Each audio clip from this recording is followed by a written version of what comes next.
ఈ రోజు మనం ఏ విషయం గురించి చర్చించాలి?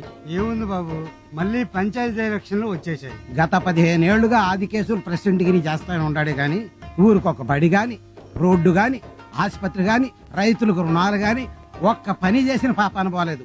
ఆయన అన్యాయాలు అరికట్టాలంటే ఎవళ్ళ ఒకళ్ళు ఆయనకు ఎదురుగా నిలబడాలి.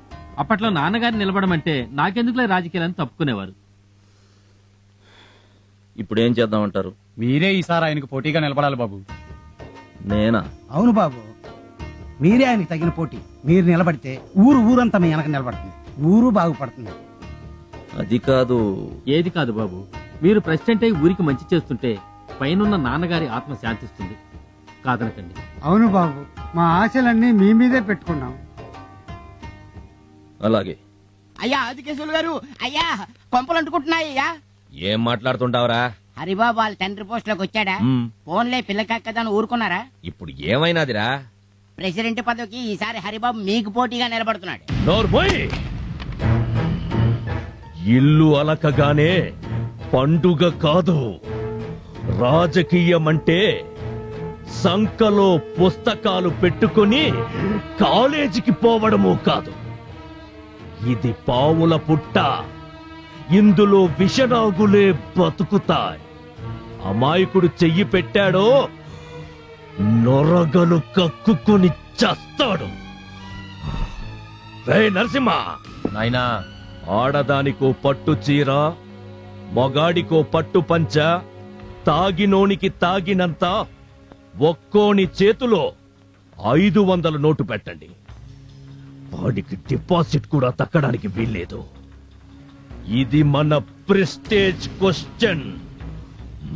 నమస్తే. నమస్కారం బాబాయ్. నమస్కారం. నమస్తే. నమస్తే. నమస్తే. అయ్యా, నమస్తే. నమస్తే. నమస్తే. నమస్తే. నమస్కారం. అయ్యగారిని మర్చిపోకండి. పులి గుర్తు. నమస్తే. అమ్మా, బాబు అయ్యగారిని మర్చిపోకండి.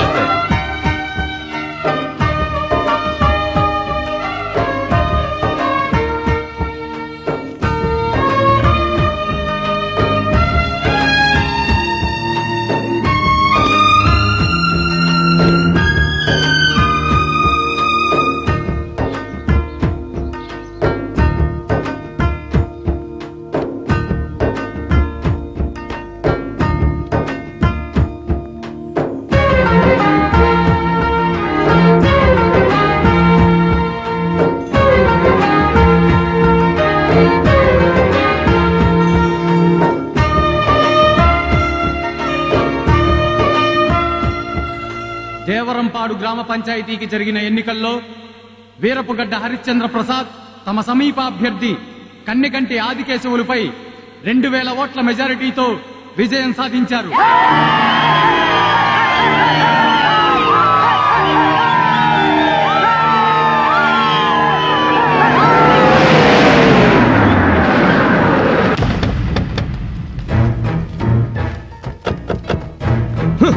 పట్టు చీరలు, పట్టు పంచలు, పచ్చ నోట్లు, తాగినోనికి తాగినంత, తిన్నోడికి తిన్నంత పెట్టినాడు కదరా. ఏం తక్కువ చేశాడ్రా ఈ గప్పునాయాళ్ళకి? మీరు పోయించిన మందు తాగేసి, మీరు పెట్టిన తిండి తినేసి అందరూ కలిసి హరిబాబుతో ఓట్లేశారండి. అదే అదే ఎందుకని అడుగుతాండా? వాడు నాకంటే ఏమెక్కువ చేశాడ్రా? న్యాయం చేశాడండి. వాళ్ళ బాబు వాళ్ళ కోసం ప్రాణాలు ఇచ్చాడండి. అంతకు మించి ఏం చేయాలండి? నాకు తెలిసి మీకు వచ్చిన ఓట్ల లెక్కలు చూస్తుంటే మీ ఇంట్లో ఓట్లే మీకు పడ్డట్లేదు. పెరుగుట విరుగుట కొరకేనని వాడు పెరుగుతున్నాడా?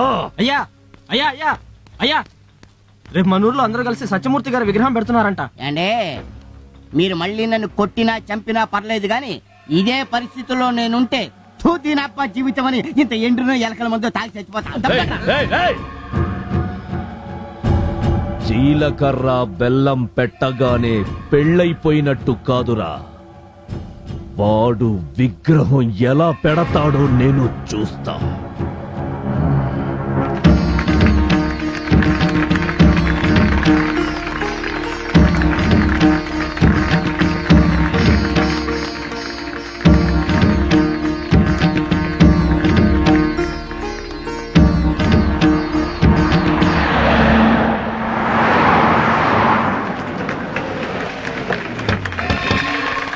అరే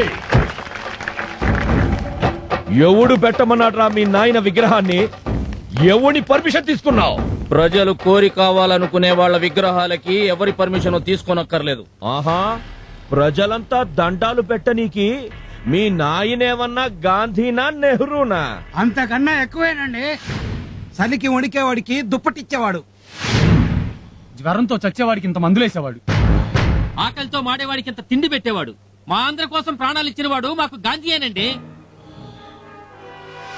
నా పొలంలో పనిచేసి నేను విసిరే ఎంగిలి మెతుకులు తిని నాకే ఎదురు చెప్తాంటారా? ఆదికేశవులు ప్రజల అమాయకత్వాన్ని ఆసరాగా తీసుకుని వడ్డీలకు వడ్డీలు చక్రవడ్డీలు రాయించుకుని పేద ప్రజల పొలాలన్నీ తమరి అమ్మాముగుడు సొత్తు కింద జమ చేసుకున్న నువ్వు వీళ్ల ఎంగిలి కూడు తింటున్నావు. ఏయ్! అరవకో, ఆయాసం తప్ప ఏమీ జరగదు. మా నాన్నగారు ప్రజల మనిషి. ఆయన కోసం ఇక్కడ కాదు, అవసరమైతే వాళ్ళ గుండెల్లో కూడా నిలబెడతారు ఆయన విగ్రహాన్ని.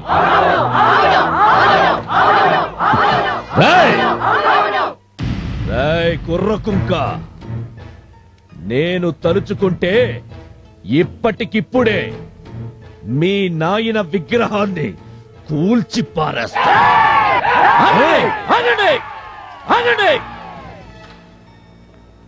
చూసావుగా వాళ్ళ ఆవేశం. ఆయన కోసం ప్రాణాలు ఇవ్వడానికే కాదు, తీయడానికి కూడా సిద్ధంగా ఉన్నారు. అయ్యా, వాళ్ళ కళ్ళల్లో కోపం చూస్తూ ఉంటే అన్నంత పని జరిగేలా ఉంది. వెళ్ళిపోవడం బెటరు. పదండి. ఎనిక్కిపోతున్నాను కదా అని ఎదవననుకోబాక. మళ్ళీ ఎదురు పడతా, నీ పని పడతా. నాకెదురు రావటానికి నీ ఎదురు రొమ్ము దమ్ము చాలదు. పోరా.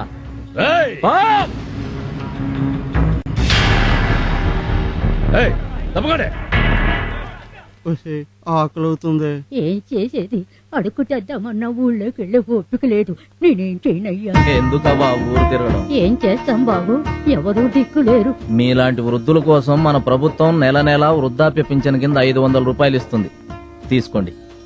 మా బాబాయ్, మీ నాన్నగారి లాగా మా కోసం మీరు కూడా పాటు పడుతున్నారు. మా ఆయుష్ కూడా పోసుకుని నూరేళ్లు చల్లగా ఉండి బాబు.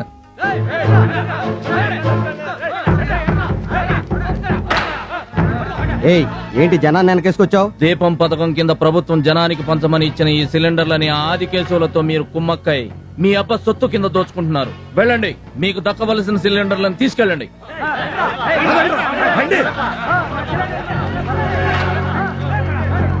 ఏయ్, ఇక మీ అన్యాయాలు సాగవు.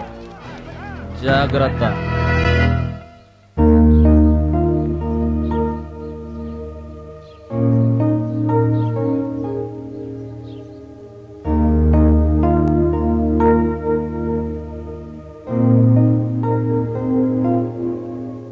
శరభయ్య గారు, సార్, మన ఊళ్ళో వాటర్ ట్యాంక్ గాను ప్రభుత్వం ఇచ్చిన 3,60,000, గత 10 ఏళ్ల క్రితమే బడి కట్టినట్టుగా 4,40,000, వాటర్ షెడ్ పథకం కింద 3 లక్షలు, పత్తి రైతుల కింద 6 లక్షలు, వృద్ధాప్య పింఛన్ కింద 3 లక్షలు, మొత్తం ఆదికేశవులు మింగిన 20 లక్షలకి నాకు 2 రోజుల్లో లెక్కలు చూపించాలని నోటీసులు పంపించండి.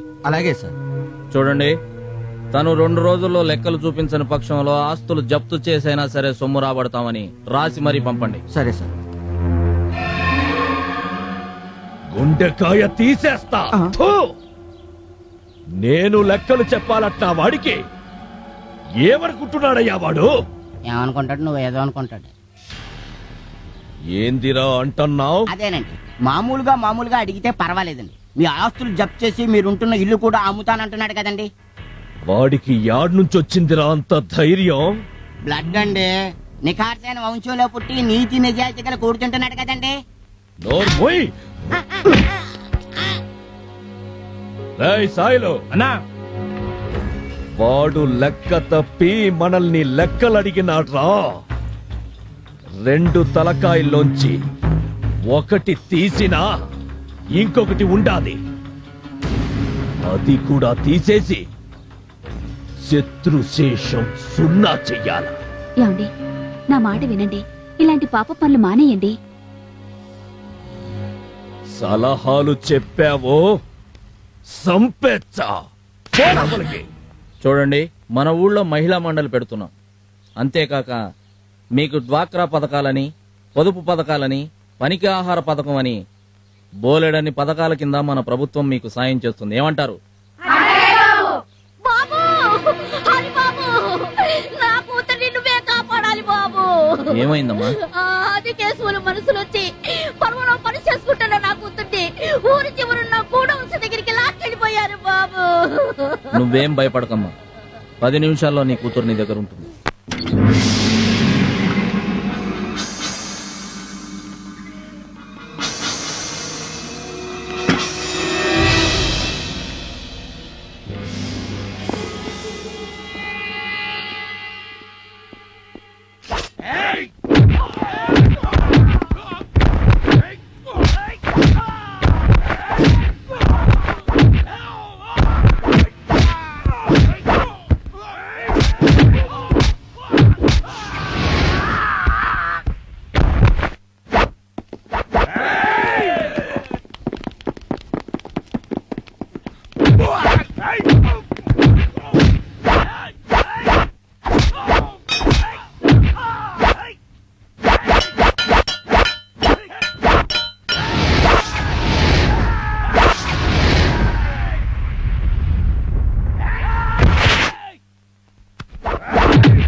ఈ లెక్క ఇంకోసారి చూడు. ఆది కేశవులు,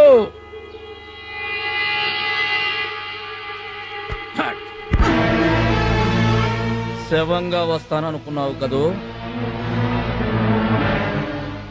ఆడవాళ్లను పంపించి ఆటలాడటం కాదురా, నీ ఇంటికొచ్చి నీ నట్టింట్లో నిలబడి ఛాలెంజ్ చేస్తున్నా.